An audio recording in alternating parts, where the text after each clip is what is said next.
కొండేపి నియోజకవర్గం వైసీపీ అభ్యర్థి మంత్రి ఆదిమూలపు సురేష్ పోటీ చేశారు. ఎర్రగొండపాలెం నియోజకవర్గం నుంచి ఆయన్ని కొండేపి నియోజకవర్గ అభ్యర్థిగా వైసీపీ అధిష్టానం ప్రకటించింది. టీడీపీ అభ్యర్థిగా ఎమ్మెల్యే డోలా శ్రీ బాల వీరాంజనేయ స్వామి మళ్లీ బరిలోకి దిగారు.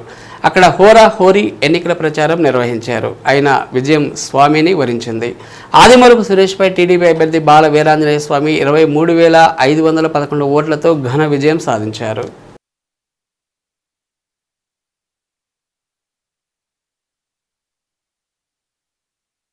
చాలా సంతోషంగా ఉందండి.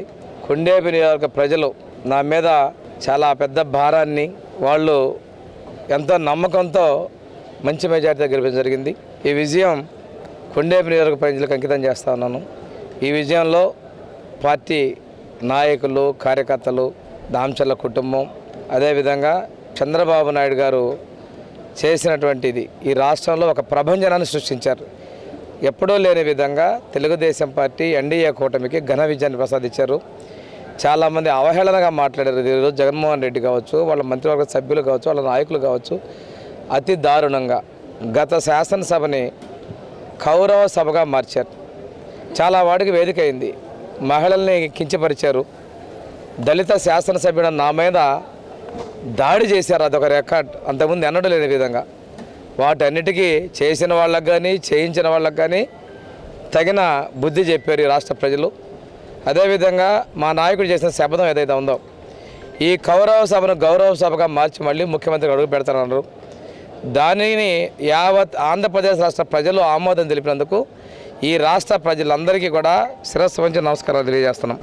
ఈ రాష్ట్ర భవిష్యత్తు కోసం, ఈ రాష్ట్ర ప్రజల భవిష్యత్తు కోసం, మహిళల భవిష్యత్తు కోసం, యువత భవిష్యత్తు కోసం, రైతుల భవిష్యత్తు కోసం, ఉద్యోగుల భవిష్యత్తు కోసం, విద్యార్థుల భవిష్యత్తు కోసం చాలా విలక్షణమైన తీర్పు వచ్చింది.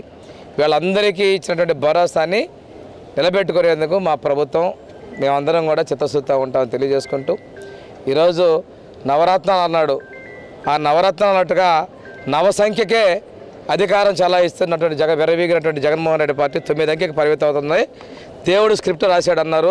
ఆ సూచన తప్పకుండా జరిగిందని నేను ఈ సందర్భంగా తెలియజేసుకుంటూ, అధికారం ఉంది అని చెప్పేసి కళ్ళు కనిపించకుండా మాట్లాడకూడదు. భూమి మీద ఉండాలి. రాజకీయాల్లో గెలుపు ఓటములు సహజం. పోయినసారి ప్రజలు మమ్మల్ని ప్రతిపక్షానికి ఇచ్చారు. మేము ప్రతిపక్ష పార్టీ పోషించాం. ఈరోజు విజయంలోకి వచ్చాం. అవహేళనగా చాలా అసెంబ్లీ అనేదాన్ని కూడా ఒక అర్థం లేని విధంగా ప్రవర్తించారు. ఈ రాష్ట్రంలో ప్రజలు ఎక్కడ కేసులు పెడతారో భయపడిపోయి నోరు విప్పలేదు. నిశ్శబ్ద విప్లవాన్ని చూపించారు. ఆ రోజు మేము అన్నాం, మహిళల్ని నిలబడి మాకు ఓట్లు వేస్తున్నారంటే కాదు మా పథకాలకు అన్నారు. ఈరోజు ఇందాక ఆయన బాధ చూస్తుంటే, ఆ వైరాగ్యం చూస్తుంటే ఏమైపోయినాయి అవాతవత ఓట్లు అంటున్నాడు. ఏమైపోయినాడు? నీలాగా విడతల వారీగా పెంచాలంటే నీ గురించి ఇప్పుడు ఎంత మాట్లాడినా అనవసరం. ఎందుకంటే మూలిగా నక్కమే తాటికాయ కొరసం అయిపోయింది ఓటమి. రాష్ట్ర ప్రజలు నీకు ఇచ్చినటువంటి తీర్పు కోలుకోలేని పరిస్థితిలో ఉన్నావు. ఎందుకైనా కానీ ఎందుకంటే కొన్ని నేర్చుకోమని చెప్పేసి ఆ పార్టీ జగన్మోహన్ రెడ్డికి, ఆ పార్టీ నాయకులకి నేను హితవు చేస్తా ఉన్నాను. మీకు ఆదిమూలపు సురేష్ మంత్రి మీద మంచి పోటీ చేశారు కదా, మీరు ఫస్ట్ ఏమన్నా గెలుపు ఓటమి మీద ఏదైనా ఆలోచన చేశారు? నేను 3 సంవత్సరాల నుంచే కొండేపి నేను గెలుస్తానని చెప్పాను. మా నాయకులు, మా కార్యకర్తలు చెప్పారు. ఎక్కడా చల్లని వ్యక్తి వచ్చారు. ఆ రోజు చెప్పాను నేను, కొండేపిలో నీకు చేస్తారన్నారు.